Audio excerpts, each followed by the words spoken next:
শুরু করেছিলাম। গত শনিবার প্রথম ক্লাসে আমি বলেছিলাম যে পদার্থ রসায়নবিদ্যা আসলে দুইটা সাবজেক্ট, এখানে একটা সাবজেক্ট হিসেবে আছে, কিন্তু মূলত আসলে দুইটা সাবজেক্ট।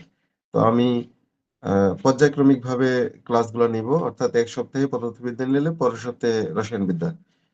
সেই ধারাবাহিকতায় যেহেতু গত সপ্তাহে আমি পদার্থবিদ্যা ক্লাস নিয়েছিলাম, আজ রসায়নবিদ্যার উপর ক্লাস শুরু করতে যাচ্ছি। তো প্রথমেই যারা যুক্ত হয়েছেন সবাইকে স্বাগত জানাচ্ছি। দেখে নিই যে আজকের ক্লাসের আলোচ্য বিষয়গুলো কি। যেহেতু রসায়নবিদ্যার প্রথম ক্লাস, সে অনুসারে আমরা জানবো যে রসায়নবিদ্যা কি, রসায়নবিদ্যার সংক্ষিপ্ত ইতিহাস সম্পর্কে একটু জানবো, এবং মৌলিক, যৌগিক ও মিশ্র পদার্থ সম্পর্কে একটু ধারণা নিব। তারপর আমরা চলে যাব সাধারণ ল্যাবরেটরি সম্পর্কে আহ, একটা ধারণা নেওয়ার জন্য। তো রসায়নবিদ্যা, যার ইংরেজি নাম হচ্ছে কেমিস্ট্রি, রসায়নবিদ্যা কি,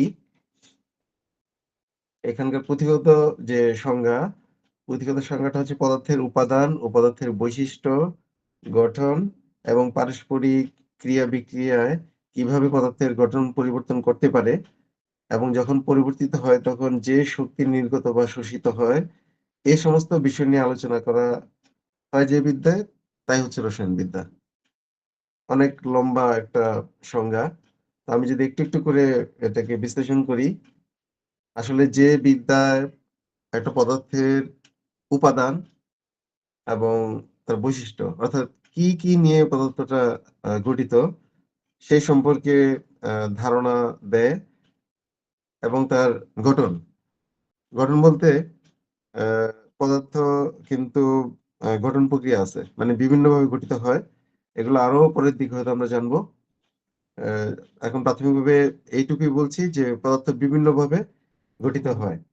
তো সেই গঠন প্রক্রিয়াগুলো সম্পর্কে ধারণা দেয়, এবং পারস্পরিক ক্রিয়া বিক্রিয়া কিভাবে পদার্থের গঠন পরিবর্তন করতে পারে। অর্থাৎ আহ, দুইটা পদার্থ যদি পরস্পরের সাথে বিক্রিয়া করে, তাহলে তাদের মধ্যে গঠনগত কি ধরনের পরিবর্তন ঘটে বা ঘটতে পারে, এবং পরিবর্তিত হওয়ার পর যদি সেখানে শক্তি নির্গত হয় অথবা শোষিত হয়। নির্গত হওয়া অথবা শোষিত হওয়া বিষয়টা এরকম যে যদি একটা রাসায়নিক বিক্রিয়া ঘটে, তাহলে আমরা কি করে বুঝবো যে সেখানে শক্তি নির্গত হচ্ছে অথবা শোষিত হচ্ছে? কারণ চোখে তো আর শক্তি দেখা যায় না। তো সেক্ষেত্রে বোঝার উপায়টা হচ্ছে, যদি দেখা যায় যে রাসায়নিক বিক্রিয়া যখন ঘটে সেখানে তাপ উৎপাদিত হয়, তাহলে বুঝতে হবে সেখানে শক্তি নির্গত হচ্ছে, অর্থাৎ সেখানে শক্তি উৎপন্ন হয়েছে, সেখানে শক্তি নির্গত হচ্ছে। আর যদি এমন হয় যে বিক্রিয়ার পূর্বে যেই তাপমাত্রা বিদ্যমান ছিল, যখন বিক্রিয়াটা শুরু হলো সেখানে তাপমাত্রা আরো হ্রাস পাচ্ছে, অথবা বিক্রিয়াটা চলার জন্য বাইরে থেকে তাপ প্রয়োগ করতে হচ্ছে, তার মানে তাপ শোষিত হচ্ছে, তাহলে এই ধরনের বিক্রিয়াগুলাই হচ্ছে রাসায়নিক বিক্রিয়া। বা এই ধরনের বিক্রিয়া সম্পর্কিত যে ধারণা, এই ধারণাগুলো এই রসায়ন বিদ্যা দিয়ে থাকে। তাহলে আমরা মানে রসায়ন বিদ্যা বলতে এই যে প্রতিটা কথা সম্পর্কেই কিন্তু এখন মোটামুটি বুঝতে পারছি যে পদার্থ কি নিয়ে গঠিত হয়, বা কিভাবে গঠিত হচ্ছে বা হতে পারে, এবং তাদের মধ্যে পারস্পরিক যে বিক্রিয়া, সেই বিক্রিয়ার মাধ্যমে কি ধরনের পরিবর্তন হতে পারে, আহ, কিংবা ওই বিক্রিয়া চলাকালীন সময় বা বিক্রিয়ার ফলে সেখানে কি তাপ শোষিত হবে নাকি নির্গত হবে অর্থাৎ উৎপন্ন হবে, এই যে বিষয়গুলা, এই বিষয়গুলো সম্পর্কে যে বিদ্যার ধারণা দেয়, তাই হচ্ছে রসায়ন বিদ্যা। আমার মনে হয় আপনারা মোটামুটি রসায়ন বিদ্যা সম্পর্কে কিছুটা হলেও বুঝতে পেরেছেন। কি কারো কোনো বুঝতে সমস্যা হচ্ছে? আপনার কথা বললে আমার ভালো লাগবে, মানে না আমি স্যার, বুঝতে পারবো। বুঝতে পারছি। বুঝেছেন? আচ্ছা। তো আহ অ্যান্টনি ল্যাভোইশিয়ে নামক একজন আহ বিজ্ঞানীও বলতে পারেন, আহ অথবা মানুষ তো অবশ্যই, মানে তিনি হচ্ছেন আধুনিক রসায়নের জনক। মানে তাকেই রসায়ন শাস্ত্র বলেন বা রসায়ন বিদ্যার জনক হিসেবে বলা হয়। তবে রসায়নবিদ্যার জনক নিয়ে কিছু ভিন্ন ভিন্ন মতামত রয়েছে। মানে ওই সমস্ত বিষয়গুলা এখানে এত ডিপলি আলোচনা করা যাবে না। মানে সিম্পলি আপনারা মানে জানার জন্য হচ্ছে এটুকুই জানেন যে অ্যান্টনি ল্যাভোইসিয়ে হচ্ছে আধুনিক রসায়নের জনক। কারণ কারো কারো মতে রসায়ন বিদ্যা বা রসায়ন শাস্ত্র মানে অনেক আদিকাল থেকে এটার চর্চা শুরু হয়েছিল, এবং এটা সাধারণত দেখা গেছে যে যদি প্রথম এটা যাত্রাটা শুরু করে হচ্ছে আহ, মুসলিম ইতিহাসে পাওয়া যায় এটার শুরুটা। তো ওগুলা অনেক ডিটেলস হিস্ট্রি আছে। তো ওই ডিটেলস হিস্ট্রি আলোচনা করলে আসলে 3 ক্লাসও শেষ হবে না ওই হিস্ট্রি আর কি। যাই হোক, আমি এখানে মূল বেসিক কথাগুলো একটু জানানোর চেষ্টা করছি। ইংরেজিতে কেমিস্ট্রি মানে এই যে একটু আগে বলেছিলাম যে রসায়ন মানে কেমিস্ট্রি। এই কেমিস্ট্রি শব্দের বাংলাটি হচ্ছে রসায়ন। আর এটা মধ্যযুগে মুসলিম বিজ্ঞানীরা পরশ পাথরের সন্ধান করতে গিয়ে এই শাস্ত্র বা পদ্ধতি আবিষ্কার করেন। পরশ পাথর এখানে টার্মটা বলা হয় হচ্ছে মানে ফিলোসফিক স্টোন। অর্থাৎ আমরা যেমন বলি না যে পরশ পাথরের ছোঁয়ায় যে কোনো কিছু বদলে যেতে পারে। মানে আমরা অনেক সময় কথা প্রসঙ্গে বলি যে পরশ পাথরের ছোঁয়া লাগলে যে কোনো কিছু বদলে যেতে পারে। তো আসলে মধ্যযুগে মুসলিম বিজ্ঞানীরা এই কেমিস্ট্রির মানে শুরুটা করেছিল বা রসায়নের শুরুটা করেছিল ওই পরশ পাথরের সন্ধান করতে গিয়ে।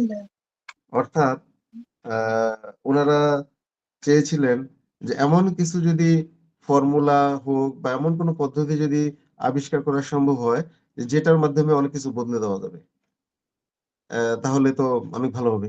আর ওই কাজটা করতে গিয়ে আসলে রসায়ন শাস্ত্রের মানে আবিষ্কার হয়। তো যেটাকে তারা নাম দিয়েছিলেন আলকামিস্তা বা আলকেমি। এটা কিন্তু আসলে অ্যারাবিক ওয়ার্ড।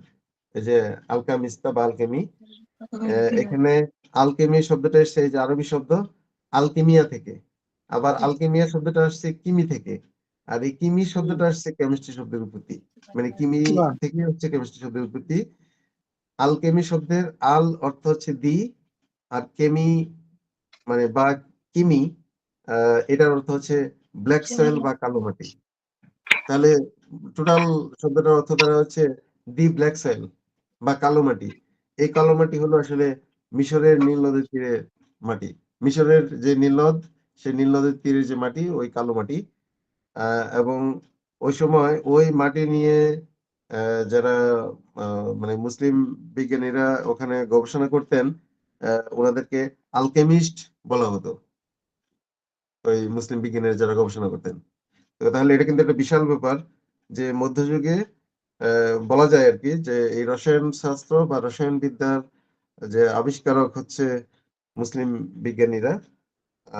এবং এটা আজকের এই পৃথিবীর জন্য বলা যায় যে একটা বিশাল বড় আশীর্বাদ নিয়ে আসছে। মানে যেটার বদলতে আজকে আমরা অনেক কিছু পাচ্ছি, বা ভবিষ্যতে আরো অনেক কিছু পাওয়া যাবে। এবং এই রসায়ন শাস্ত্রের অবদান চিকিৎসা শাস্ত্রের উপর কিন্তু অনেক অনেক রসায়ন শাস্ত্রের অবদান। এই যে রসায়ন চর্চায় প্রাচীন মিশরীয়দের অবদানও অনেক। কারণ মিশরীয়রা যে মমি তৈরি করত তাতে তারা নানান রকমের রাসায়নিক ব্যবহার করত।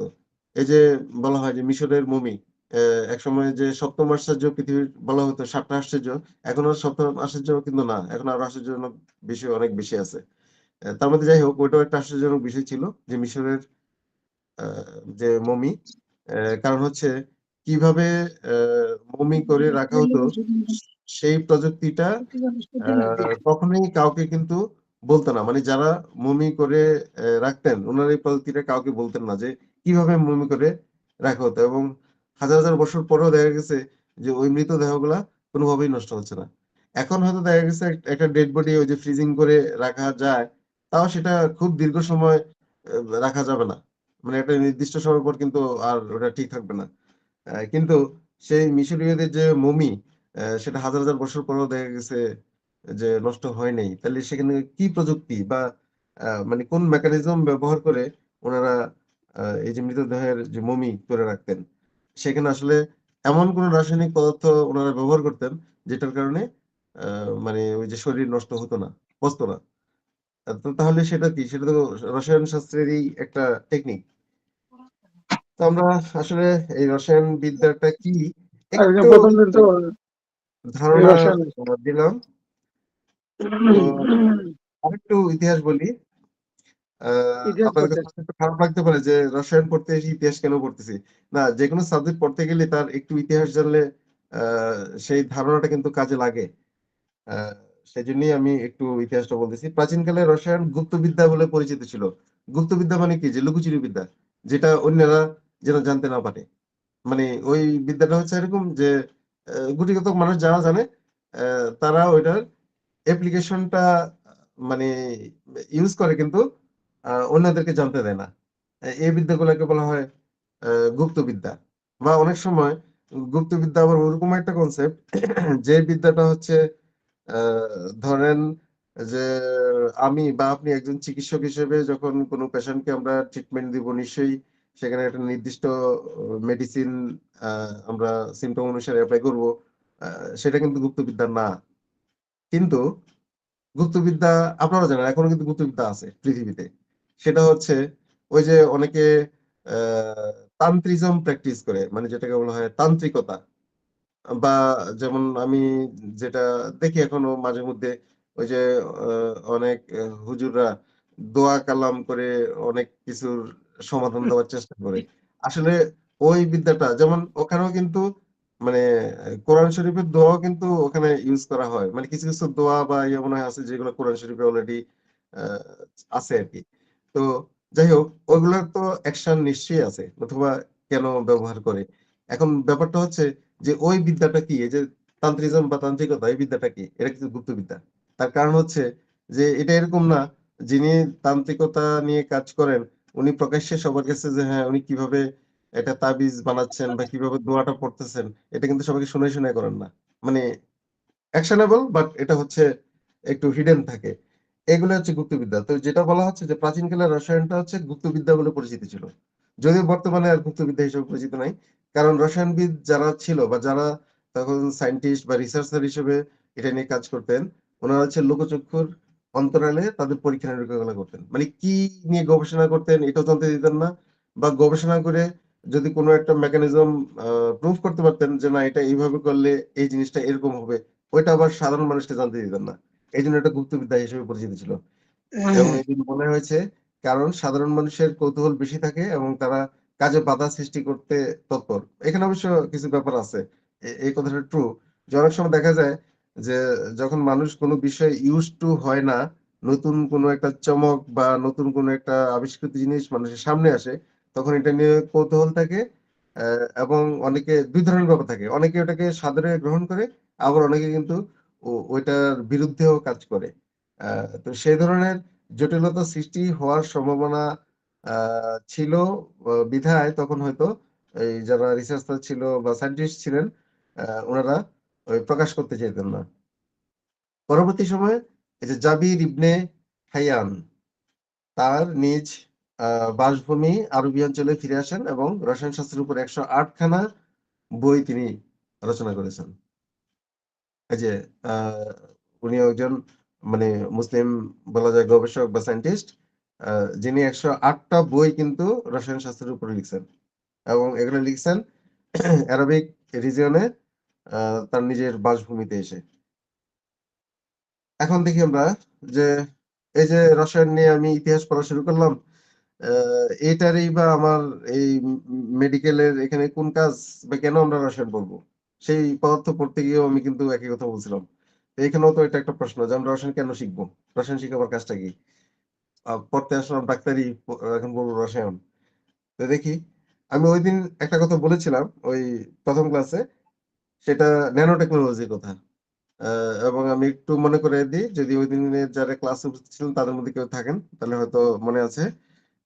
আমি বলেছিলাম কোন একজনের প্রশ্নের বিপরীতে যে আমাদের হোমিওপ্যাথি মেডিসিনে যদিও মানে যারা হোমিওপ্যাথ ওনারা তো অবশ্যই ইন্টারেস্টেড হয়ে হোমিওপ্যাথ হয়েছেন। যারা নন হোমিওপ্যাথ বা সাধারণদের মধ্যে অনেকে মানে হয়তো বলে থাকেন যে হোমিওপ্যাথি মেডিসিনের মধ্যে যে মেডিসিন আছে তার অস্তিত্ব আছে কি নাই, বা এটা বিশ্বাস করে না।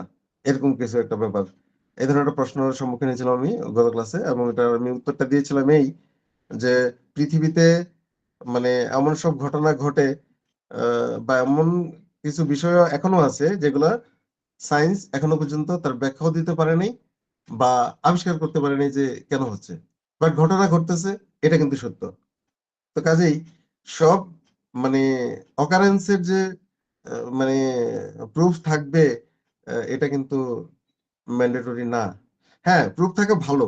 প্রুফ থাকলে হচ্ছে সহজে মানুষ সেটা বিশ্বাস করে। কিন্তু আমি যেটা বলতে চাচ্ছি যে এরকম পৃথিবীতে মানে অনেক ঘটনা আছে যেগুলো ঘটতেছে, বাট সেগুলো এখনো সায়েন্স কেন ঘটতেছে, কিভাবে ঘটতেছে, সায়েন্স এখন আবিষ্কার করতে পারেনি, এত মডার্ন যুগে এসব। তো তাহলে কি বলবে যে ওই ঘটনা যে ঘটতেছে এটা মিথ্যা? ঠিক আমাদের হোমিওপ্যাথিও মানে আমি বলেছিলাম এরকম যে আমাদের হোমিওপ্যাথি মেডিসিন আছে কি নাই সেটা তর্ক বা প্রমাণ করা অনেক মানে লেংদি ব্যাপার, শেষ হবে না। কিন্তু মেডিসিন যে কাজ করে এটা তো সত্য, তাহলে না হয় মানুষ সুস্থ হয় কি করে, অনেক জটিল জটিল রোগে সুস্থ হয়।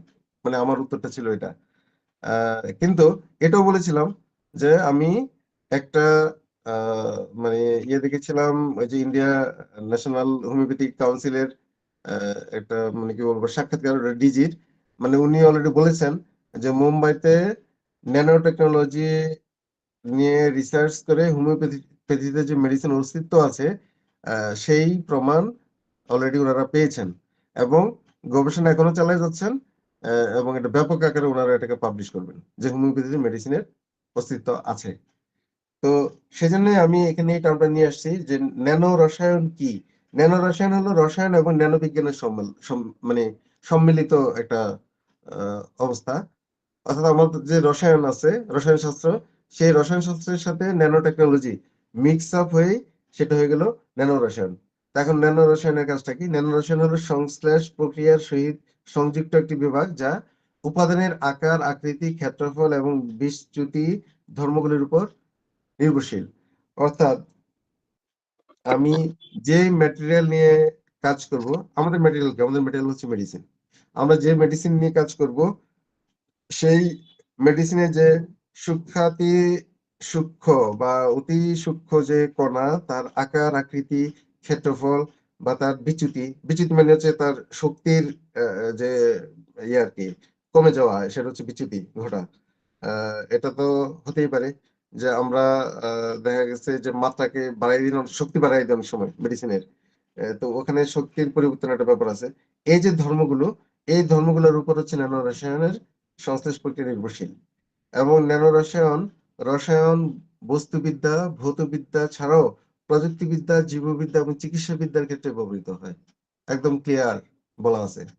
তো তাহলে আমাদের এই চিকিৎসাবিদ্যার ক্ষেত্রেও তো ন্যানো রসায়ন কার্যকরী ভূমিকা রাখবে বা রাখে। যদিও ন্যানো রসায়ন এবং অন্যান্য ন্যানোবিজ্ঞান ক্ষেত্রগুলির মূল ধারণা একই, কিন্তু তাদের ব্যবহার বিভিন্ন ন্যানো রসায়ন তাই বিভিন্ন ন্যানোবিজ্ঞানের রাসায়নিক মানে দিকটি চিন্তিত করে। মানে হচ্ছে যে আমরা যদি শুধু ন্যানো টেকনোলজি বলি, তাহলে ন্যানো টেকনোলজিটা কিন্তু বিশাল একটা সাবজেক্ট। মানে বর্তমানে ন্যানো টেকনোলজি নিয়ে বেশি কাজ হচ্ছে, এবং এই কারণে কিন্তু আমরা দেখি এখন মোটামুটি সবকিছু কিন্তু মাইক্রো হয়ে যাচ্ছে, মানে আকারে ছোট হয়ে যাচ্ছে, বাট তার যে অ্যাপ্লিকেশন অনেক বেশি হচ্ছে, প্লাস হচ্ছে তার শক্তি অনেক বেশি হচ্ছে, বাট আকারে মাইক্রো হয়ে যাচ্ছে, ছোট হয়ে যাচ্ছে। এগুলো কিন্তু ন্যানো টেকনোলজির ফলাফল। এবং আপনারা হয়তো জেনেও থাকতে পারেন বা না জানলে, যারা জানেন না তাদের জন্য এটা জানা হবে যে একজন মহিলা যদি প্রেগনেন্ট হন, তাহলে ইজিলি এখন ওই যে ইয়ে দিয়ে স্ট্রিপ দিয়ে টেস্ট করে কিন্তু সেটা বোঝা যায়, মানে যদি ক্লিনিক্যাল টেস্ট নাও করে। আর এছাড়া প্রেগনেন্ট হলে কিছু সিমটম আছে যেগুলো দিয়ে যারা যদি ওই সিমটম গুলো অ্যানালাইসিস করার অভিজ্ঞতা থাকে, তাহলে ওই সিমটম গুলা দিয়েও কিন্তু অ্যাটলিস্ট 100% কনফার্ম না হলেও অন্তত পক্ষে 60-70% আইডিয়া করতে পারবে যে হ্যাঁ একজন লেডি প্রেগনেন্ট কিনা, মানে ওই সিমটম গুলা সম্পর্কে যদি খুব ভালো ধারণা থাকে। আচ্ছা আমি বাদ দিলাম সিমটম কিংবা ওই যে স্ট্রিপ অথবা ক্লিনিক্যাল টেস্ট। ন্যানো টেকনোলজি এমন একটা ডিভাইস মানে আবিষ্কার অলরেডি হয়েছে, বাট এখনো এটা ল্যাব পর্যায়ে আছে। সেটা হচ্ছে যে কোনো মহিলার যদি চোখের সামনে ওই ডিভাইসটা ধরা হয়, তাহলে সে চোখ রিড করেই বলে দিবে ওই মহিলা প্রেগনেন্ট কি প্রেগনেন্ট না। তাহলে এটা মানে এটা চমকপ্রদ এবং চমৎকার জিনিস কিন্তু ন্যানো টেকনোলজির। এবং এটা কোথায়? মেডিকেল সায়েন্সে এটার অ্যাপ্লিকেশনটা আসছে। তাহলে ন্যানো রসায়ন মানে ন্যানো টেকনোলজি কিন্তু এটা একটা ডিভাইস করলো। আর ন্যানো রসায়ন যেটা, সেটার অ্যাপ্লিকেশনটা কোথায় হবে? রসায়ন যেহেতু আসলে পদার্থের কণিকা নিয়ে কাজ করে, ওই যে আমি প্রথমেই বলেছিলাম যে পদার্থের গঠন, তারপরে দ্বিপাত ওই পদার্থ যদি যুক্ত হয়ে নতুন কোনো পদার্থ তৈরি হয়, তার ধর্মের কি ধরনের পরিবর্তন হবে, বা একটা পদার্থের একটা অ্যাকশন কি হতে পারে, বা রিঅ্যাকশন কি হতে পারে, এই বিষয়গুলো নিয়ে যেহেতু রসায়ন কাজ করে, তাহলে ন্যানো রসায়ন এটা তো মানে এটা বিশাল ব্যাপার আমাদের মেডিকেল সায়েন্সের জন্য। আরো বিশাল ব্যাপার এই কারণে যে ন্যানো মানে হচ্ছে ক্ষুদ্র অতি ক্ষুদ্র, এবং আমরা হোমিওপ্যাথরা কিন্তু কি করি, ওই যে সূক্ষ্ম মাত্রায় মেডিসিন অ্যাপ্লাই করি। সেটা কিন্তু ক্ষুদ্র অতি ক্ষুদ্র একটা বিষয়। তো তাহলে ন্যানো রসায়নটা কিন্তু মানে আমাদের জন্য অত্যন্ত গুরুত্বপূর্ণ একটা বিষয়। তো এই মোটামুটি মানে আমি রসায়ন বিদ্যার ইতিহাস বলতে গিয়ে একটু মানে অন্য সাইড নিয়ে কথা বললাম। এখন আমরা দ্বিতীয় টপিক, যেটা আলোচনার বিষয়, মানে মৌলিক পদার্থ, যৌগিক পদার্থ এবং মিশ্র পদার্থ কি। তো এগুলো খুব বেসিক জিনিস, আপনারা হয়তো অনেকে জানেন, তারপরে বলছি। মৌলিক পদার্থ মানে হচ্ছে যে পদার্থকে ভাঙলে বা বিশ্লেষণ করলে সেই পদার্থ ছাড়া অন্য কোনো পদার্থ পাওয়া যায় না। এটার অর্থ হচ্ছে আসলে যে যে পদার্থকে ভাঙলে বা বিশ্লেষণ করলে সেই পদার্থের যে মৌলিক বৈশিষ্ট্য বা ধর্ম, সেই মৌলিক বৈশিষ্ট্য বা ধর্ম ছাড়া অন্য কোনো বৈশিষ্ট্যের পদার্থ পাওয়া যায় না, বা অন্য কোনো ধর্ম পদার্থ পাওয়া যায় না। ওই সেম ধর্মের বা সেম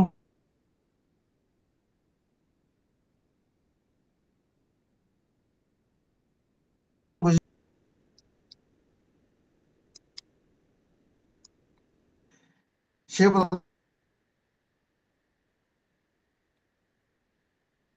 পদার্থগুলোকে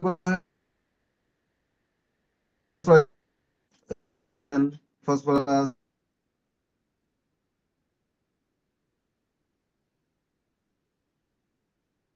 কার্বন, অক্সিজেন, হিলিয়াম। যেমন ক্যালসিয়াম, আপনি যদি ক্যালসিয়ামকে ভাঙেন, তাহলে ক্যালসিয়াম ছাড়া কিন্তু অন্য কিছু পাওয়া যাবে না। আপনি প্রত্যেকটি মৌলিক পদার্থ। তো পৃথিবীতে 98টা, আর 118টার মধ্যে বাকি 98টা বাদ দিলে বাকি যে কটা থাকে, এগুলো হচ্ছে সব ল্যাবরেটরিতে তৈরি করা। মানে ওগুলো মৌলিক পদার্থ, বাট এগুলো ল্যাব মেড। এগুলোকে কৃত্রিম মৌলিক পদার্থ অনেক সময় বলে, বা কৃত্রিম মৌল বলে। তো আমাদের শরীরে কিন্তু 26 ধরনের ভিন্ন ভিন্ন মৌল আছে। এই যে দেখেন, আহ মানে মৌলিক পদার্থ, যৌগিক পদার্থ, মিশ্র পদার্থ।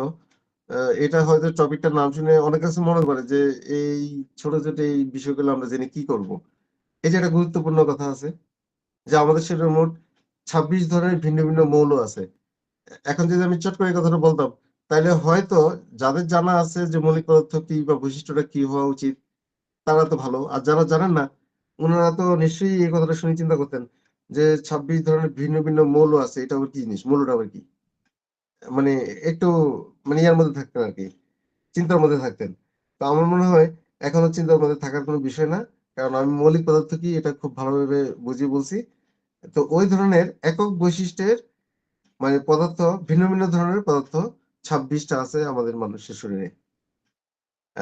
এখন আমি এক্সাম্পল হিসেবে দুই একটা বলি, কারণ না হয় আবার আপনাদের মনে হবে যে 26 ধরনের এগুলো কি।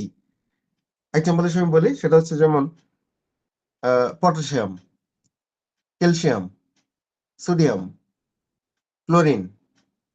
এই ধরনের হয়তো আমার কাছে মনে হতে পারে যে হ্যাঁ, এগুলো তো সল্ট নামে শুনেছিলাম। হ্যাঁ, অনেক সময় দেখা যায় যে আমরা ট্রিটমেন্ট দিতে গেলে হয়তো কেউ এসে বলতেছে যে আমার খুব দুর্বল দুর্বল লাগে। স্যার স্লাইডটা দেখা যাচ্ছে না। দেখা যাচ্ছে না।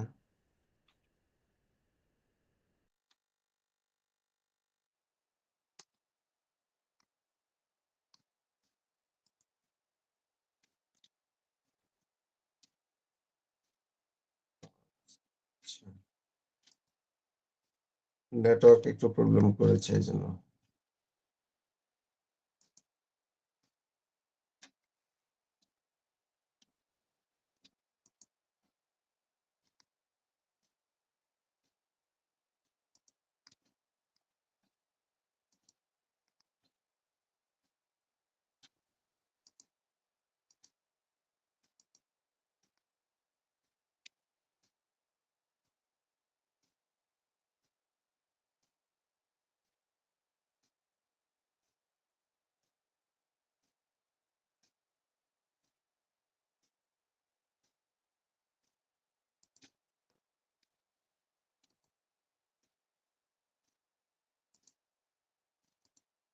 এখন দেখতে পাচ্ছেন নিশ্চয়ই?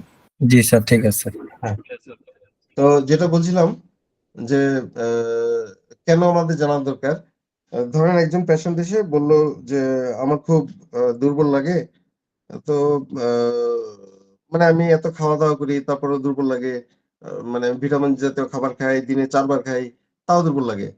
তারপরে যে হয়তো জিজ্ঞেস করলাম যে, "আপনি ঘুম ঠিকভাবে যান কিনা?"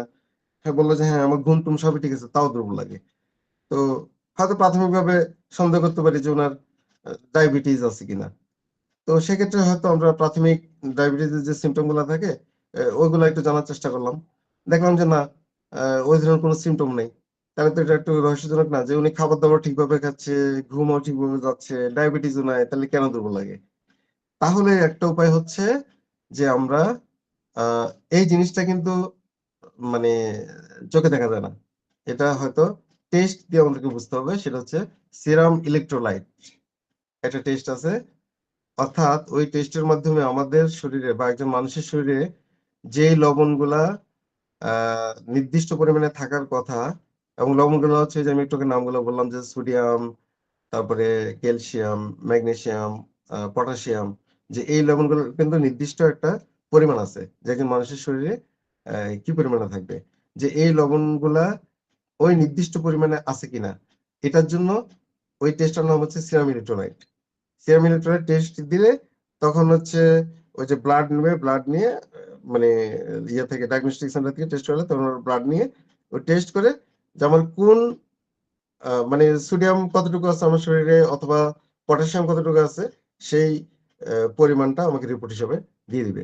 তখন হয়তো আমি দেখেও বুঝতে পারবো যে হ্যাঁ, উনার কোনটা এই যে কয়েকটা আমি নাম বললাম, তার মধ্যে কোনটা নির্দিষ্ট পরিমাণের চেয়ে কম আছে কিনা। তো সাধারণত যদি দুর্বল লাগে তাহলে এই বিষয়টা হয় সাধারণত পটাশিয়ামের ঘাটতি হলে। অর্থাৎ পটাশিয়াম যে পরিমাণে থাকার কথা তার চেয়ে যদি কম থাকে তাহলে কিন্তু ওই দুর্বলতাটা দেখা দিবে। যতই খাওয়া-দাওয়া করুক। দুর্বলতা দেখা দিবে ইভেন মাঝে, মাঝে মাথাও ঘুরাইতে পারে। কিন্তু ঘুম ঠিক মতো যাচ্ছে, খাবার-দাবার খাচ্ছে, সবই খাচ্ছে। তাও এই ঘটনাটা ঘটতে পারে। এটা একমাত্র পটাশিয়ামের যদি ঘাটতি হয়। তো তাহলে এটা কত গুরুত্বপূর্ণ। এই যে বললাম যে আমাদের শরীরে মোট এরকম ২৬ ধরনের ভিন্ন, ভিন্ন মৌল আছে। তাহলে মৌলগুলার তো অবশ্যই কোন না কোন একটা ভূমিকা আছে। তো এই যে আমি এক্সাম্পল হিসেবে মানে একটা অলরেডি আ বিষয় তুলে ধরলাম। তো সেক্ষেত্রে আমরা যদি ওই পটাশিয়ামের ঘাটতি পূরণ হবে, আ সেই ধরনের খাবার যদি আমরা সাজেস্ট করি পেশেন্টকে যে আপনি এই ধরনের খাবারগুলা খাবেন, তাহলে সেভাবে কিন্তু উনার পটাশিয়ামের ঘাটতিটা পূরণ হতে পারে। অথবা আমাদের উপযুক্ত যে মেডিসিন, সে মেডিসিন যদি আমরা প্রেসক্রাইব করি, সেভাবেও আ উনার এই সমস্যার সমাধান হতে পারে। তো যাই হোক, তাহলে আমি মৌলিক পদার্থ সম্পর্কে মনে হয় মোটামুটি ভালোই ধারণা দিয়েছি। এখন দেখি যৌগিক পদার্থ কি? যৌগিক পদার্থ সিম্পল। যে সকল পদার্থকে ভাঙলে ২ বা ২ এর অধিক মৌলিক পদার্থ বা মৌল পাওয়া যায়। আগেরটা ছিল একক।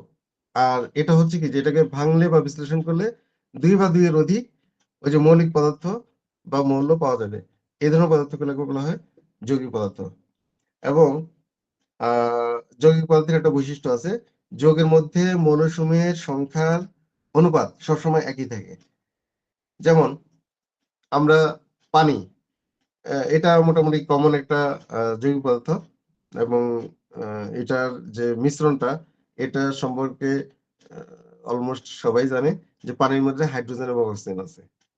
তো আমি যে কথাটা এখানে বললাম যে একটা নির্দিষ্ট যৌগের মধ্যে যে মৌলগুলা উপস্থিত থাকে এগুলার অনুপাত সবসময় একই থাকে। এটার অর্থ হচ্ছে যেমন পানির মধ্যে হাইড্রোজেন এবং অক্সিজেন আছে। এই পানির মধ্যে হাইড্রোজেন এবং অক্সিজেনের পরিমাণটা যে অনুপাতে থাকে কিভাবে থাকে আমি একটু ভেঙে বলি। সেটা হচ্ছে পানির রাসায়নিক সংকেত হচ্ছে H2O। H মানে হাইড্রোজেন, 2 তার মানে হচ্ছে 2টা হাইড্রোজেন, একটা O, একটা অক্সিজেনের সাথে যুক্ত হয়ে হয় 1 অণু পানি। H2O এটা হচ্ছে পানির সংকেত। মানে এটা এই সংকেতটা লিখলে বোঝা যাবে যে এটা 1 অণু পানি। 1 অণু পানির মধ্যে কি আছে? 2টা হাইড্রোজেন আছে যেহেতু H2, আর O মানে একটা অক্সিজেন আছে। তার মানে 2টা হাইড্রোজেনের সাথে একটা অক্সিজেন মিলে 1 অণু পানি তৈরি হয়। এখন এই যে অনুপাতটা মানে 2:1, এই অনুপাতটা কিন্তু পানির ক্ষেত্রে সর্বদাই একই থাকবে। এটার অর্থ হচ্ছে আমি যদি পানির টিউবওয়েল থেকে নিই সেখানেও এই হাইড্রোজেন এবং অক্সিজেনের অনুপাত এই 2:1 থাকবে। আমি যদি ড্রেনের থেকেও পানি নিই সেখানেও 2:1 থাকবে। ইভেন আমি যদি সমুদ্র থেকে নিই সেখানেও 2:1 থাকবে। এটা হচ্ছে একটা যৌগের বৈশিষ্ট্য। অর্থাৎ যে কোনো একটা নির্দিষ্ট যৌগের ক্ষেত্রে যে মৌল নিয়ে যৌগটা গঠিত হয় সেই মৌলের অনুপাত সর্বদা সব স্থানে বা সব উৎসে একই থাকবে। এটা অপরিবর্তনীয়। এখন আসি মিশ্র পদার্থ। এখন আপনারা একটু কনফিউজ হওয়ার সম্ভাবনা আছে। সেটা হচ্ছে মিশ্র পদার্থ কাকে বলে? 2 বা ততোধিক মৌলিক বা যৌগিক পদার্থ যে কোনো ওজন অনুপাতে নিজ নিজ ধর্ম অক্ষুণ্ণ রেখে সাধারণভাবে মিশ্রিত হয়ে যে পদার্থ গঠন করে। ওটা আমি আরেকটু সহজ করে যদি বলি, 2 বা ততোধিক পদার্থ যুক্ত হয়ে যে পদার্থ তৈরি করে তাকে মিশ্র পদার্থ বলে। তাহলে এই মিশ্র পদার্থের সংজ্ঞা আর যৌগিক পদার্থের সংজ্ঞার মধ্যে কি পার্থক্য আছে? আপনারা যদি একটু বলেন।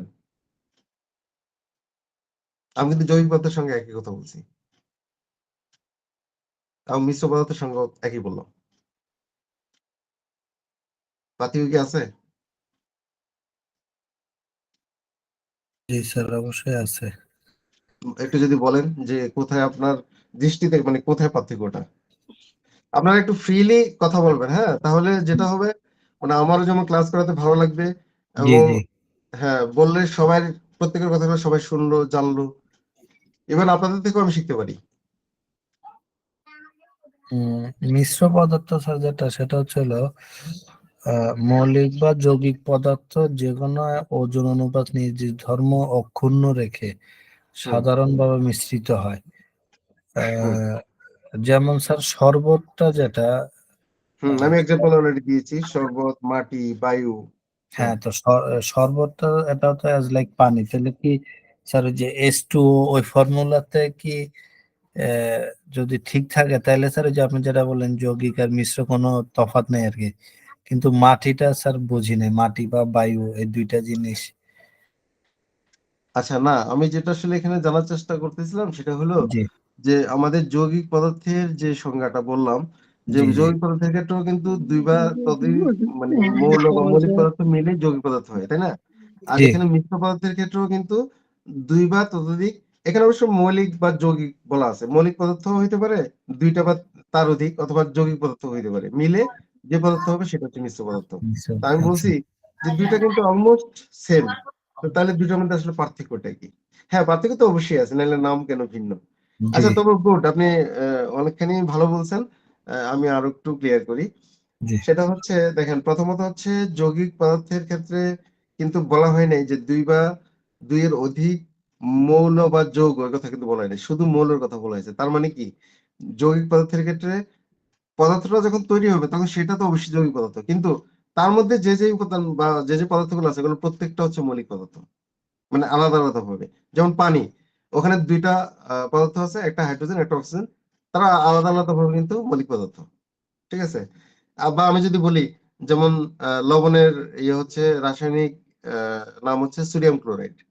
মানে কি আছে ওটার মধ্যে? সোডিয়াম আছে এবং ক্লোরিন আছে। ওই যে 2টা মৌল যুক্ত হয়ে হচ্ছে সোডিয়াম ক্লোরাইড বা খাবার লবণ। তাহলে ওইটা হচ্ছে যৌগিক পদার্থ।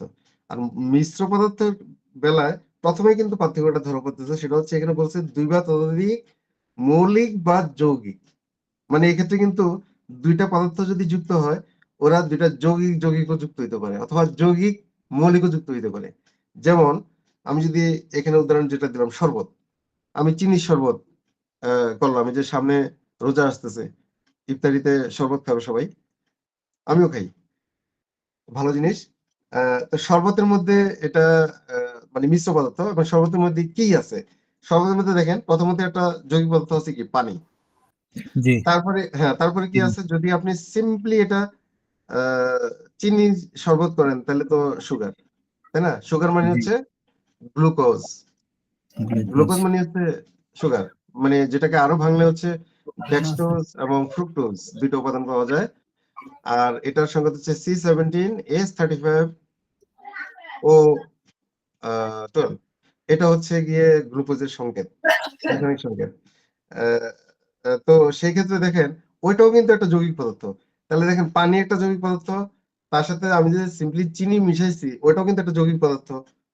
আর যদি আপনারা তার সাথে অন্য কোনো ফলের রস মিশান তাহলে তো আরো পদার্থ মিললো। তাহলে মিশ্র পদার্থ মানে কি? যে এখানে কিন্তু আলাদা, আলাদা শুধু মৌলিক পদার্থই যে থাকবে তা না। এখানে যৌগিক পদার্থও যুক্ত হতে পারে। এটাই হচ্ছে মূল পার্থক্য। এখন আসেন আপনার যেটা প্রশ্ন ছিল যে মাটি বা বায়ু এগুলা কিভাবে মিশ্র পদার্থ? আসেন মাটি। মাটিতে আমরা জানি যে মাটির মূল মানে গাঠনিক দিক থেকে যদি আমরা ইয়ে করি তাহলে মাটি মানে হচ্ছে আসলে সিলিকন। সিলিকন, মাটি হচ্ছে সিলিকন। এবং এই যে মাটি, আমাদের পায়ের নিচে যে মাটি থাকে, এই মাটি যদি আপনি একটু নিয়ে ল্যাবরেটরিতে পরীক্ষা করেন, দেখবেন যে জি। ওখানে শুধু সিলিকন না। ওখানে সিলিকন ছাড়া আরো অনেক কিছু পাবেন আপনি। মানে অনেক খনিজ উপাদানও আপনি পাবেন, জীবাশ্ম পাবেন। জীবাশ্ম মানে জীব জীবদেহের ধ্বংসাবশেষ। জীবদেহ মিনস হচ্ছে শুধু মানুষ না, গাছপালা থেকে শুরু করে যেগুলো জীব ছিল, ওদের বিভিন্ন ধ্বংসাবশেষও তো প্রাণী। মাটিতে মিশে যায়, তাই না? তাহলে মাটি অবশ্যই যৌগিক পদার্থ বা মিশ্র পদার্থ। মানে ওখানে তো এরকম একাধিক পদার্থ আছে, যৌগিক পদার্থ আছে। আর বায়ু, বায়ুর মধ্যে তো একটা গ্যাস থাকে না আসলে। ওখানে আপনি দেখবেন যে হাইড্রোজেন, নাইট্রোজেন, অক্সিজেন মানে কার্বন ডাই অক্সাইডও আছে। তো কার্বন ডাই অক্সাইড নিজেই তো হচ্ছে কি জৈব পদার্থ। যেহেতু কার্বন আছে, অক্সিজেন আছে। মিল হচ্ছে কার্বন ডাই অক্সাইড। তো সেটা একটা জৈব পদার্থ। এছাড়া তো আবার অক্সিজেন আছে, হাইড্রোজেন আছে, নাইট্রোজেন আছে। তাহলে যে মৌলিক যৌগিক মিলে সব মিলে হচ্ছে কি বাতাস বা বায়ু। তাহলে অবশ্যই মিশ্র পদার্থ। নিশ্চয়ই আপনার প্রশ্নের উত্তরটা আমি দিতে পেরেছি। জি স্যার। স্যার আমার একটা কোশ্চেন ছিল স্যার। হ্যাঁ, বলেন। স্যার যে বললেন যে ওই যে চিনি যে হলো আপনার হলো গ্লুকোজ আর হলো থাকে ওর ভিতরে। আরেকটা কি বললেন? মানে মানে যদি আপনি ইয়ে করেন ভাঙেন গ্লুকোজ এবং ফ্রুক্টোজ। জি। স্যার ফ্রুক্টোজ, হ্যাঁ। স্যার চিনিতে তো হলো ফ্রুকটোজ থাকে না, ওতে তো সুক্রোজ থাকে। সুক্রোজ থাকে। গ্লুকোজ আর হলো আমি আমি ফ্রুকটোজটা তো ফলে থাকে স্যার। হ্যাঁ, হ্যাঁ। জি স্যার, ওই গ্লুকোজ তো হলো মানে সুক্রোজ মিষ্টি মানে জাতীয় দ্রব্য। গ্লুকোজটা ভেঙে হচ্ছে ফ্রুক্টোজ এবং সুক্রোজ হয়। সেটাই জি তো জি বলতে জি চাচ্ছেন। হ্যাঁ। জি স্যার। এবং ওই ২ টা মানে আমি এখানে জাস্ট আপনাদেরকে বোঝার জন্য একটু, একটু করে বলতেছি। এগুলোর ডেপথ আমি আরো পরের দিকে যখন যাব বলবো। জি জি স্যার। এবং এখানে যে ২ টা উপাদান, হ্যাঁ? তার মধ্যে জি ইন্টারেস্টিং ব্যাপার হচ্ছে আমরা এই যে যারা ডায়াবেটিস এর পেশেন্ট, হ্যাঁ? জি আমরা জি। হয়তো নরমালি বলি যে মিষ্টি জাতীয় খাবার খাবেন না বা চিনি খাবেন না বলি না?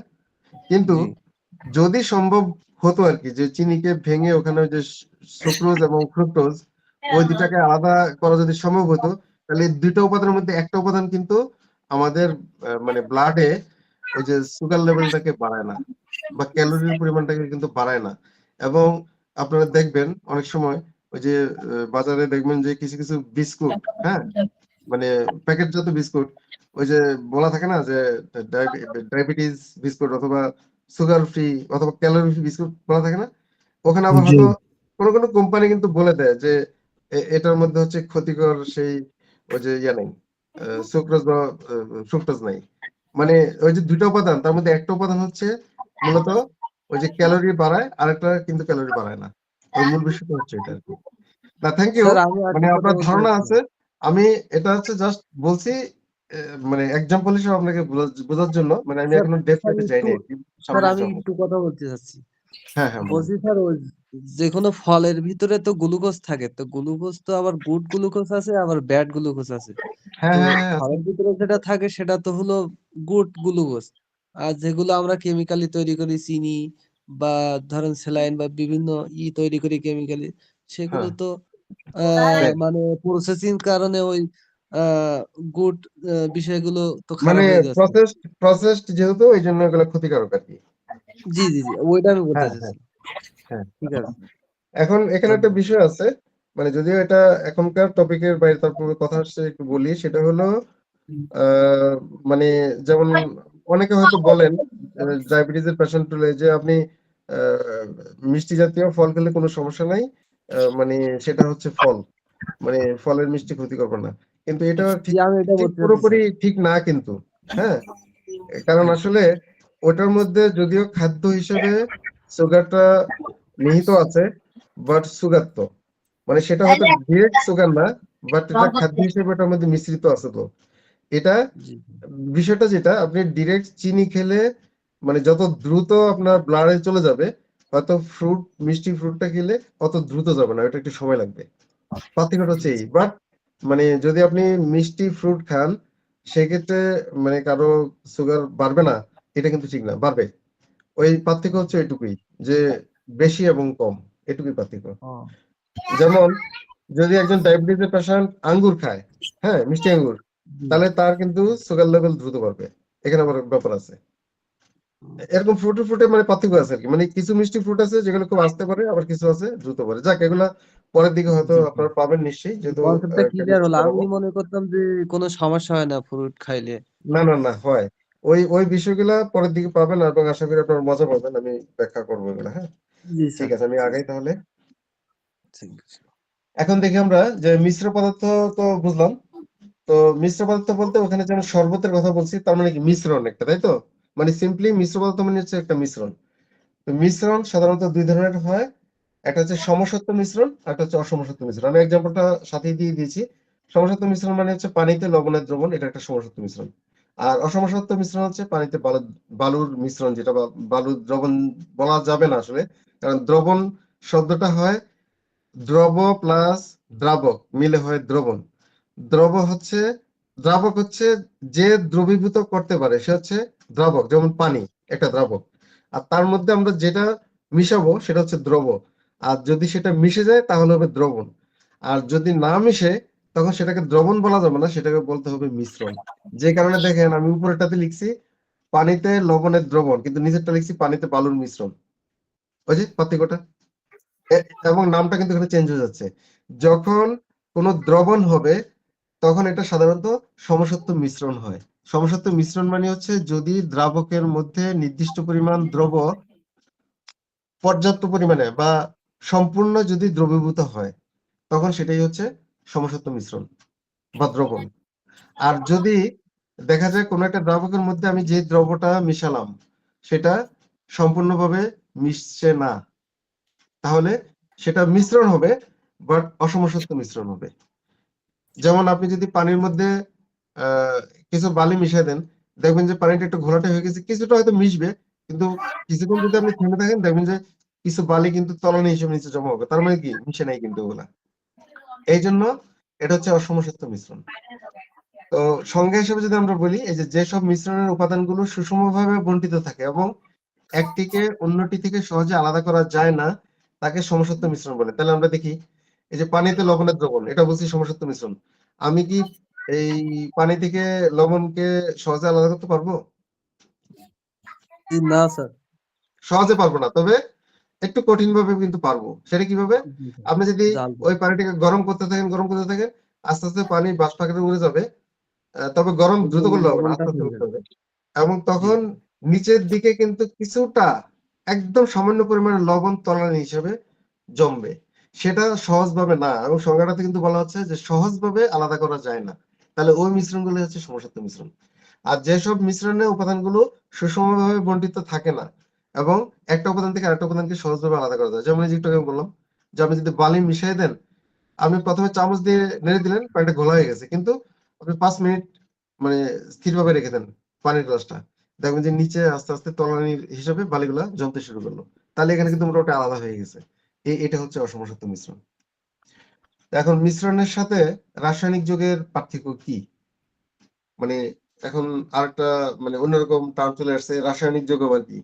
মানে এতক্ষণ তো আমরা পদার্থ শুনলাম বা পদার্থের কিছু প্রকার দেখলাম, আবার রাসায়নিক যৌগ কি? আসলে রাসায়নিক যৌগ বলতে সিম্পলি জাস্ট যেটা আপনাদের বোঝা উচিত সেটা হলো যে যে সমস্ত যৌগ রাসায়নিক বিক্রিয়ায় অংশগ্রহণ করতে পারে সেগুলো হচ্ছে রাসায়নিক যৌগ।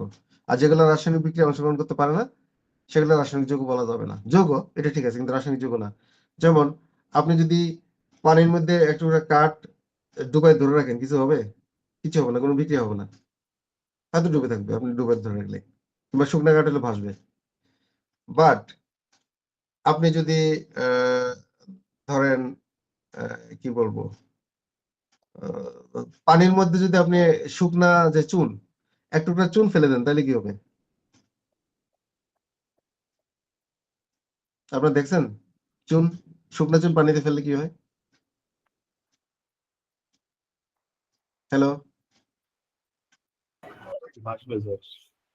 স্যার ভাসবে স্যার। শুকনা চুন ভাসে?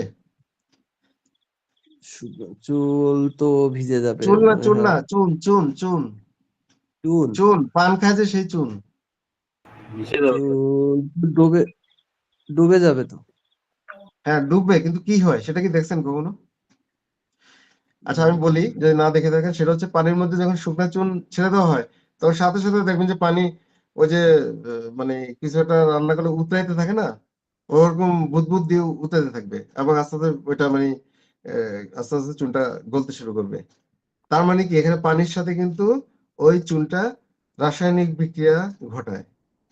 এখন আমি একটু এই মুহূর্তে টার্মগুলো আপনাদের কাছে কঠিন লাগতে পারে, আস্তে আস্তে সহজ হবে। তারপর আমি বলছি যে যখন শুকনা চুন থাকে তখন ওইটা রাসায়নিক সংকেত হচ্ছে ক্যালসিয়াম কার্বনেট। ক্যালসিয়াম কার্বনেট মানে চুনা পাথর, ক্যালসিয়াম কার্বনেট। স্যার যখন এটা, হ্যাঁ আর এর হলো ওই আপনার সাইন কি হবে? সিএল সংকেত সংকেত সংকেত সংকেত। হচ্ছে CaCO3, CaCO3 ক্যালসিয়াম কার্বনেট, চুনা পাথর। হ্যাঁ চুনা পাথর, এটা হচ্ছে মানে চুনের সংকেত থেকে চুনা পাথর। যখন এটাকে পানিতে ভিজানো হয় তখন তো এটা রাসায়নিক বিক্রিয়া ঘটে।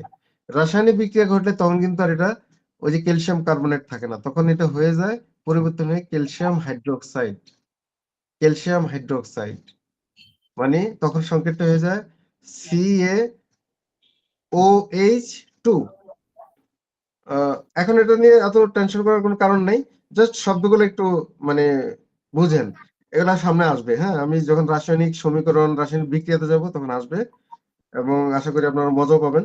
জাস্ট এখন নামগুলো একটু শুনে শুনে বোঝার চেষ্টা করেন আরকি। মানে আমি জাস্ট এটা বুঝাচ্ছি, তার মানে হচ্ছে এই যে ক্যালসিয়াম কার্বনেট, এটা হচ্ছে একটা রাসায়নিক যৌগ। কিন্তু একটু আগে আমি বললাম যে যদি আপনি এক টুকরা কাঠ পানির মধ্যে ছেড়ে দেন, ওটাও তো পদার্থ বা যৌগ যাই বলেন, কিন্তু ওটা কি রাসায়নিক? না। তার কারণ পানির মধ্যে এটা ছেড়ে দিয়ে কিন্তু কোনো রাসায়নিক বিক্রিয়া ঘটে না।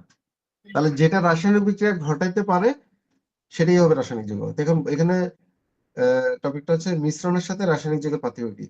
আমরা দেখি মিশ্রণের উপাদান পদার্থগুলিকে ভৌত পদ্ধতি যেমন ছাঁকন, হিমায়ন, পরিস্রাবন ইত্যাদি পদ্ধতি ব্যবহার করে পৃথক করা সম্ভব। অর্থাৎ আমরা একটা মিশ্রণের মধ্যে আহ, যে উপাদানগুলো থাকবে বা দ্রব্য থাকবে, ওগুলাকে যদি পৃথক করতে চাই তাহলে ওই যে ছাঁকন মানে ছেঁকে আর কি, অথবা হিমায়ন, হিমায়ন মানে হচ্ছে ঠান্ডা বরফ করে, অথবা পরিস্রাবন, এগুলো প্রতিটি পদ্ধতি, এগুলোর মাধ্যমে হচ্ছে আমরা পৃথক করতে পারি। মিশ্রণ গঠিত হওয়ার সময় কোনো শক্তির পরিবর্তন হয় না, হলেও তা মানে অত্যন্ত কম। এখানে কম শব্দটা আসে নাই, ওই যাকে আমরা এখানে লিখছি না। মানে মিশ্রণ যখন গঠিত হয় তখন শক্তির তেমন কোনো পরিবর্তন হয় না, আর যদি হয়ও সেটা খুবই সামান্য, মানে কাউন্টেবল না। মিশ্রণের উপাদানের অনুপাত বিভিন্ন হতে পারে, অর্থাৎ ওই যে অনুপাত বলতে নিশ্চয়ই আপনারা আহ, বুঝতে পারছেন, ওই যে একটু আগে আমি যেমন বলছিলাম যে পানির মধ্যে হাইড্রোজেন আর অক্সিজেনের অনুপাত হচ্ছে 2:1। এরকম অনুপাত মিশ্রণের মধ্যে অনুপাত বিভিন্ন রকম হতে পারে। এটা নির্ভর করবে কিসের উপর, যে আমি আসলে মিশ্রণটা কি কি উপাদান দিয়ে তৈরি করতেছি তার উপর নির্ভর করবে। মিশ্রণের একক উপাদানগুলি তাদের রাসায়নিক ধর্মগুলি বজায় রাখে, কিন্তু যৌগ গঠন করলে তাদের রাসায়নিক গুণ পরিবর্তিত হয়। অর্থাৎ মিশ্রণ যখন আমি তৈরি করতে যাব তখন সেখানে যেই যে উপাদান বা যৌগ দিয়ে মিশ্রণ তৈরি করব তাদের আলাদা আলাদা ভাবে রাসায়নিক ধর্মগুলা ঠিক থাকে। যেমন আহ আমি যদি সাপোজ ধরেন আমি এই কি বলবো স্যালাইন ওয়াটার বানাবো, মানে পানির মধ্যে লবণ মিশাবো, লবণ মানে সোডিয়াম ক্লোরাইড, তাহলে এমনিতে মানে সোডিয়াম আলাদা আলাদাভাবে সোডিয়ামের যে ধর্ম, সোডিয়ামের ধর্ম কিন্তু সোডিয়ামের যা ধর্ম যা তাই থাকবে, ক্লোরিনের ধর্ম যা তাই থাকবে। কিন্তু যখন এটা আমি পানির সাথে মিশে স্যালাইন ওয়াটার তৈরি করব তখন কিন্তু তার ধর্মের একটু চেঞ্জ হয়ে যাবে। অর্থাৎ সোডিয়াম এবং ক্লোরিনের আলাদা আলাদা যে ধর্ম, সেই ধর্ম কিন্তু আর থাকবে না। তখন এই স্যালাইন ওয়াটারের ধর্মটা একটু পরিবর্তিত হবে। এই হচ্ছে মূলত মানে ওই যে যৌগগুলা এবং মিশ্রণের মধ্যে পার্থক্য। এখন দেখি মিশ্র পদার্থ এবং যৌগিক পদার্থের মধ্যে পার্থক্য। ওই যে যৌগিক পদার্থের উপাদানগুলো পরস্পর রাসায়নিকভাবে যুক্ত হয়ে অন্য পদার্থ উৎপন্ন করে, আর মিশ্র পদার্থ উপাদানগুলো পাশাপাশি অবস্থান করে। অর্থাৎ ওরা প্রত্যেকটা পদার্থ সম্মিলিতভাবে থাকবে মিশ্রণের মধ্যে, কিন্তু পাশাপাশি অবস্থান করবে। আর যৌগিক পদার্থের মধ্যে রাসায়নিকভাবে কিন্তু ওরা যুক্ত হয়ে যাবে, তার মানে তাদের মধ্যে একটা বন্ডিং তৈরি হবে যৌগিক পদার্থের মধ্যে। যেমন ওই যে পানি, হাইড্রোজেন এমনি তো গ্যাস, অক্সিজেন এমনিতে গ্যাস, কিন্তু যখন দুইটাকে কোনো রাসায়নিক প্রক্রিয়ায় মিশানো সম্ভব হয়, তখন এটা হয়ে যায় পানি, তরল। আবার পানির কিন্তু তিনটা অবস্থায় আছে। তরল, সেটা আবার বাষ্পীয় হয়, সেটার সংকেতও কিন্তু H2O, মানে জলীয় বাষ্প যেটা, সেটার সংকেত H2O। আবার যদি এটা বরফ হয়, সেক্ষেত্রেও কিন্তু এটা H2O। তিনটা অবস্থা আছে পানির। কিন্তু আমি যেটা বলতে চাচ্ছি সেটা হচ্ছে হাইড্রোজেন এবং অক্সিজেনের মানে আলাদা আলাদা ভাবে যেই অবস্থা, কিন্তু যখন এরা রাসায়নিক বিক্রিয়া করে তাদের অবস্থা পরিবর্তন হয়ে যায় এবং ওরা রাসায়নিক ভাবে যুক্ত হয়, তাদের মধ্যে বন্ডিং তৈরি হয়। আর মিশ্র পদার্থ যখন হবে, তখন পদার্থগুলো একসাথে থাকবে মিশ্রণের মধ্যে, কিন্তু পাশাপাশি অবস্থান করবে। আর যৌগিক পদার্থ সর্বদাই সমসত্ব মিশ্রণ হবে। সমসত্ব মিশ্রণ কেন হবে? ওই যে আমরা সমসত্ব মানে মিশ্রণ বা দ্রবণের একটু আগে সংজ্ঞা দেখেছিলাম, যে যেখানে সম্পূর্ণভাবে মানে যৌগগুলা কি হবে, রাসায়নিক ভাবে যুক্ত হয়ে যাবে, সেগুলো হচ্ছে সমসত্ব মিশ্রণ। এখন এখানে আমি একটা সিম্পল মানে আপনাদের ধারণার জন্য, যেমন দুধকে মিশ্র পদার্থ বলা হয় কেন, একটা প্রশ্ন এবং উত্তর আমি এখানে দিয়েছি। সেটা হলো, দুধের মধ্যে অনেকগুলো উপাদান আছে। যেমন মানে আমরা তো সিম্পলি দুধ মানে দুধ দেখি, সাদা রঙের লিকুইড, কিন্তু আসলে দুধের মধ্যে অনেকগুলো উপাদান আছে। কি কি আছে?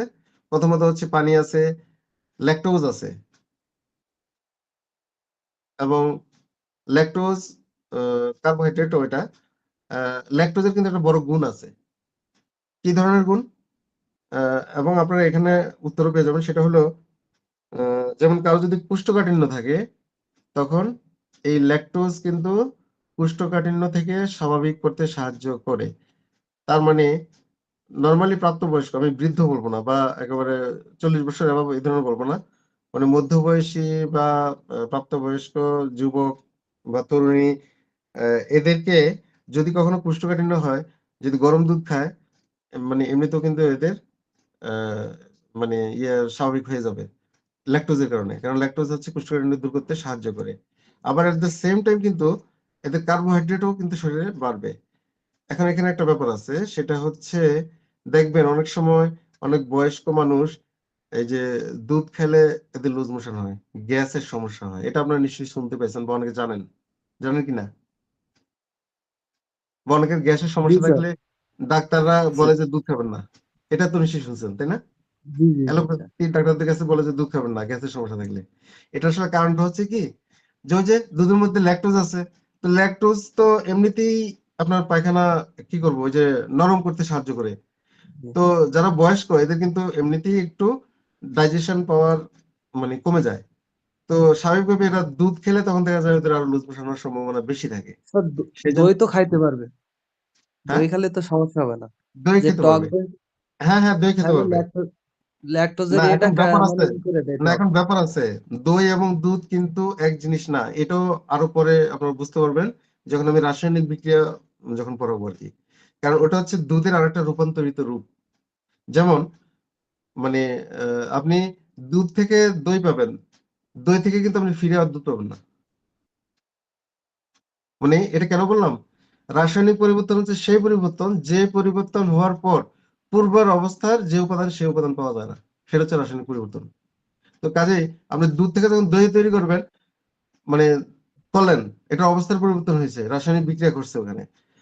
মানে রাসায়নিক বিক্রিয়া বলতে কি, আসলে ওখানে দই কেন হয়? ওই যে ব্যাকটেরিয়া, ব্যাকটেরিয়াই তো জি দই তৈরি করতে সাহায্য করে। তো এখানে জি স্যার। ব্যাকটেরিয়া রাসায়নিক বিক্রিয়ার মাধ্যমে হচ্ছে দই তৈরি করলো। বাট আপনি দই থেকে কিন্তু কখনো দুধ পাবেন না। মানে এবং অবস্থার একদম সেম, পরিবর্তন হয়েছে। হ্যাঁ, এবং সেম আপনি যদি দুধ থেকে ছানা তৈরি করেন, ছানা থেকেও কিন্তু আপনি দুধ পাবেন না। তো এই জন্য বললাম যে দই এবং দুধের মধ্যে পার্থক্য আছে।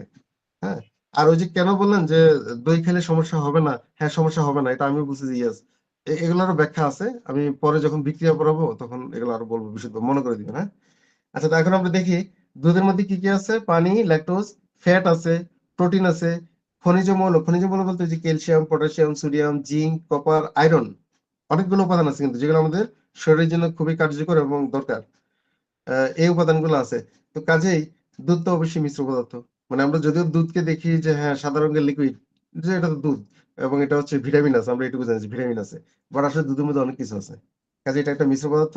এই উপাদানগুলো দুধের মধ্যে বিভিন্ন আয়তন অনুপাতে থেকে নিজ নিজ ধর্ম বজায় রেখে অবস্থান করে, তাই বলা যায় দুধ একটি মিশ্র পদার্থ। এখন ইন্টারেস্টিং ব্যাপার, এই যে এটা বেশ কয়েক বছর আগেই মনে হয় আমি পড়ছিলাম পেপারে যে ওই যে মিল্ক ভিটা, হ্যাঁ যেটা ওই যে তরল দুধ পাওয়া যায় মার্কেটে, মিল্ক ভিটাকে ধরছিল। কেন ধরছিল? যে এটার মধ্যে মেলামাইনের পরিমাণ বেশি পাওয়া গেছে। এটা আপনারা জানেন কিনা বা শুনছেন কিনা? জি স্যার, শুনছিলাম। হ্যাঁ, মানে দুধের মধ্যে মেলামাইন থাকে, যে কারণে হচ্ছে দুধ সাদা। তো এখন ওই মেলামাইনের পরিমাণ বেশি পাওয়া গেছে, সেজন্য ধরছে। তো মূল কারণটা হলো যে হ্যাঁ মেলামাইন তো এমনি দুধে আছেই, কিন্তু তার কিন্তু একটা নির্দিষ্ট অনুপাত থাকতে হবে যে কতটুকু বা কত লিটারের মধ্যে কতটুকু পরিমাণ মেলামাইন থাকবে। তো দেখা গেছে যে ওখানে মেলামাইনের পরিমাণ ওই নির্দিষ্ট অনুপাতের চেয়ে বেশি। তো কাজে এটা তো আমাদের শরীরের জন্য ক্ষতিকর। ঠিক সেম ভাবে আমাদের বাজারে যেমন প্রিজারভেটিভ ইউজ করা হয়, ফলের মধ্যে কার্বাইড, ওই যে মাছ টাছ বিভিন্ন কিছুর মধ্যে ফরমালিন।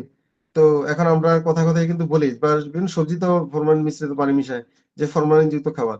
হ্যাঁ, এখন প্রিজারভেটিভ ইউজ করতে হবেই, কারণ হলো যদি আপনার জিনিসগুলোকে প্রিজার্ভ করতে হয় প্রিজারভেটিভ তো ইউজ করতে হবে, তবে তার একটা নির্দিষ্ট পরিমাণ আছে, অর্থাৎ কত মাত্রা পর্যন্ত আমাদের শরীর সহ্য করতে পারবে। এখন যারা ওই সমস্ত মানে বিজনেসের সাথে জড়িত, ওরা তো নির্দিষ্ট মাত্রা আর বুঝে না। ওরা হচ্ছে দীর্ঘদিন যাতে জিনিসগুলো নষ্ট না হয় সেজন্য বেশি পরিমাণে ইউজ করে, যেটা আমাদের শরীরের জন্য অত্যন্ত ক্ষতিকর। এবং সেজন্য হচ্ছে ফরমালিন বা বিষাক্ত পদার্থ হিসেবে আমরা এগুলোর বিরুদ্ধে কথা বলি। অবশ্যই পরিমাণের যে মাত্রা বেশি হলে তো মানে এটা আমাদের জন্য ক্ষতিকর অবশ্যই হবে। এটাই হচ্ছে বিষয়। যাই হোক, তাহলে দুধ কেন মিশ্র পদার্থ এটা আমরা অলরেডি বুঝে ফেলেছি। আচ্ছা, আমার ক্লাসের সময় শেষ। মানে লাস্ট টপিকটা আজকের করলাম না, অসুবিধা নেই, নেক্সট ক্লাসে আমি এটা শুরু করব সাধারণ ল্যাবরেটরি সম্পর্কে। তো কারো যদি কোনো প্রশ্ন থাকে আজকে যা আলোচনা করলাম আপনারা নির্দ্বিধায় করতে পারেন। স্যার রেকর্ডিং অফ করবো স্যার? হ্যাঁ।